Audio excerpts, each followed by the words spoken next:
Texting. We are back. Segment 2, IDD. For those who know, I don't disagree. The highly questionable 100 middle ad show. Flying Soul tonight, the redoubtable one on assignment. Hopefully he is back on Monday. We wish him well over the weekend.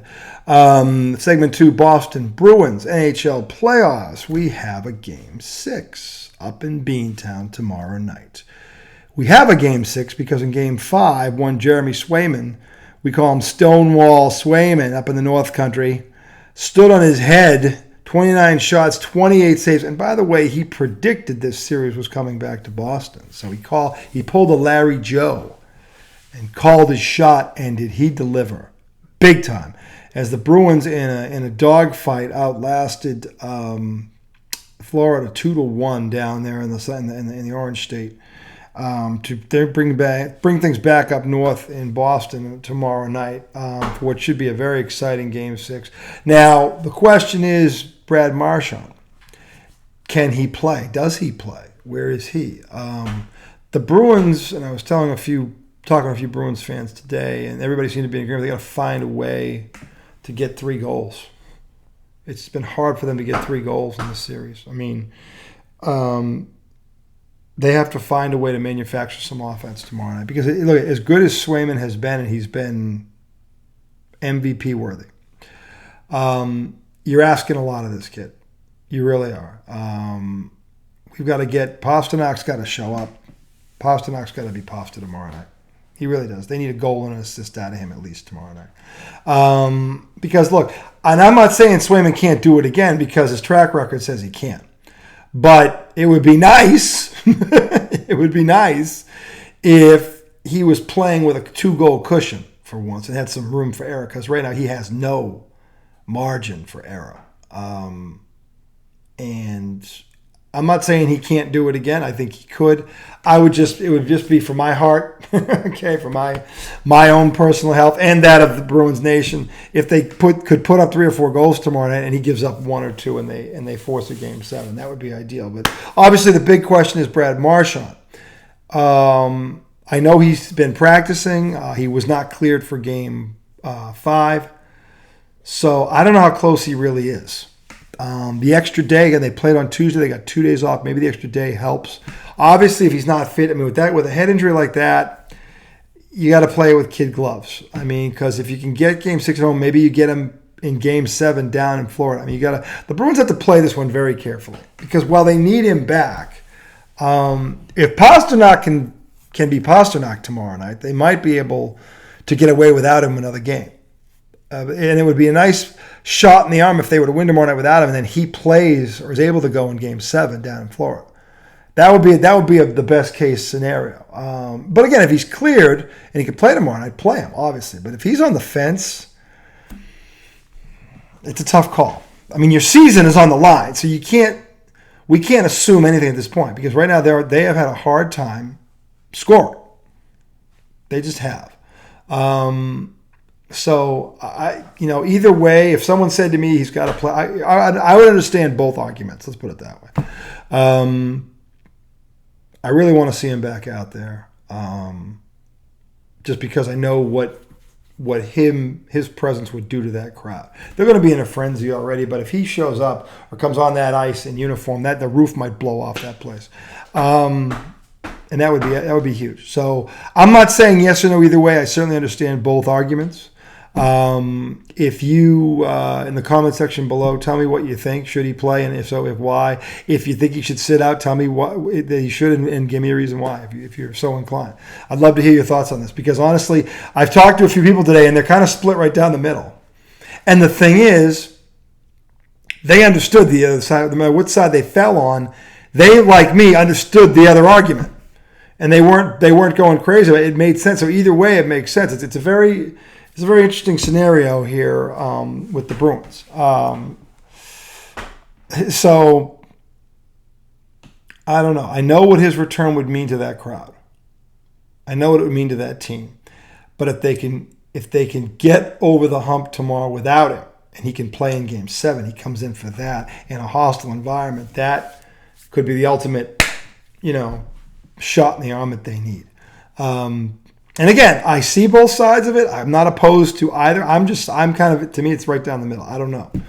I'm not sure personally what I personally want. Normally, I have an idea of this or what I think should happen, what I want to happen. I honestly, with this, I don't because again, having seen that punch from that angle a million times now, he got rocked. I'm certain he has a concussion.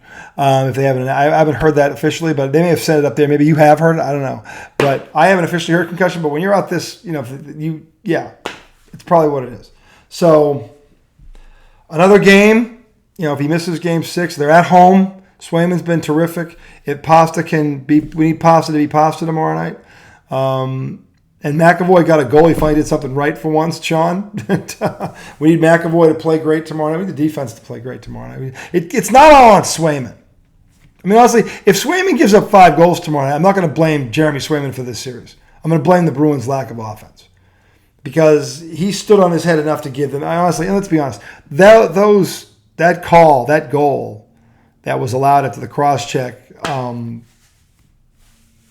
for all we know, the Bruins could be 3-2 right now, closing out that series, or the chance to close it out tomorrow night. It's that close. I don't think that call was close. I think that call was obvious. The fact that the NHL missed it with replay is even worse. Even worse. So, because right now they could be up 3-2. And I'm not saying that they would have won had that call gone the way it's supposed to have gone. I don't know. We'll never know. But now we got to sit here and if they lose this game tomorrow night, we're left to wonder, well, what if they made the right decision on that call? Is it 3-2 Bruins? If they lose, it's 3-3 to go. We don't know. Or they win and they could have closed it out. We don't know. That's the problem. You have replay to get them right, to get these things right.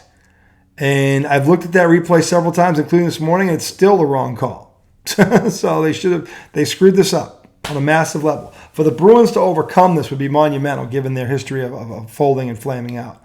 So I don't know, but I'm pulling for them. We have a game 6. I am excited about it. I hope you guys are as well. It would behoove them to get off to a fast start. They're better when they're playing from in front than behind. They have not shown a good ability to come from behind. They're better when they're in the lead.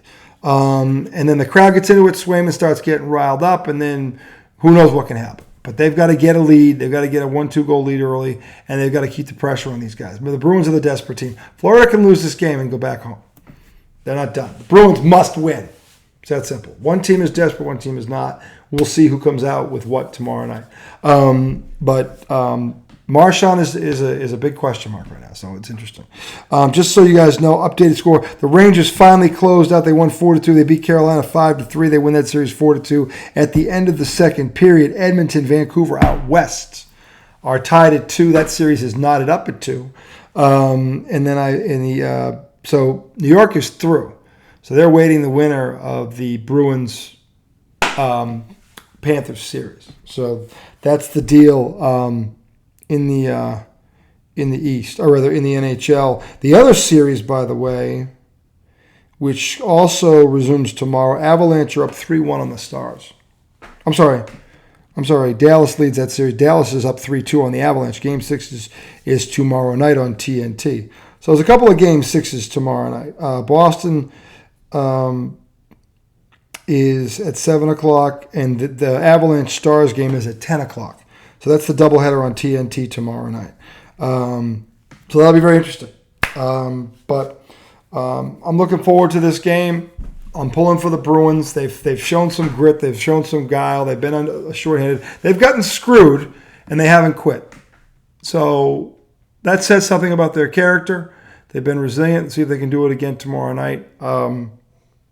I'll have my jersey on, and I'll get the family to dress up too, because Game 6s are fun. They're exciting and they're fun. It's nice you're fortunate to you have a team in a situation like this in the Stanley Cup playoffs. So I'm pulling for them, and we'll be on the lookout for Brad Marchand tomorrow night. Lastly, tonight, the Virginia Cavalier baseball team, we have not updated you in a while on that. They won today. I forget who they played, but our boy Evan Blanco had a solid start. He went 7 innings. He threw 100 pitches. And by the way, it's the second consecutive start he's done that. He threw 107 the other day, struck out 8, but he got no decision in that game. Tonight, though, he got the win. I wanted to get that score up real quick, just so we can, here we go. See if I've got that score here for you. if my tablet wants to work. Man, this thing is slow. Here we go. You'd think it's... All right, here we go. They had fallen to their 18th rank now, they being the Virginia Cavaliers. They won 7-3 tonight. They don't have a box score. How do you not have a box score for this? This is unreal. I wonder... They win 7-3 over Virginia Tech. Virginia Tech's 32-18. They're good. Another good ACC baseball team.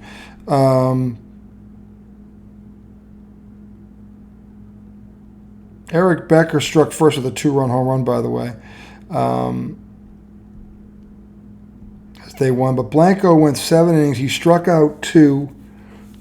He scattered 3 hits, no earned runs to get the win. So... Congratulations, Mr. Blanco. Great stuff for bouncing back-to-back games, throwing over 100 pitches. This kid is a stud, and he's just a sophomore again. So Virginia wins that game. They are now 18th in the country. The College World Series, actually the conference tournaments are coming up soon. We'll update you on that when they get here. But I want to give a little shout out to Evan. We have not mentioned him in a while, or the Cavaliers. So hopefully they get back on track. They've been struggling a bit for the last couple weeks. I've been watching them, following them, but. He threw 107 pitches in 4.5 innings, or 4 1/3 innings in his last start.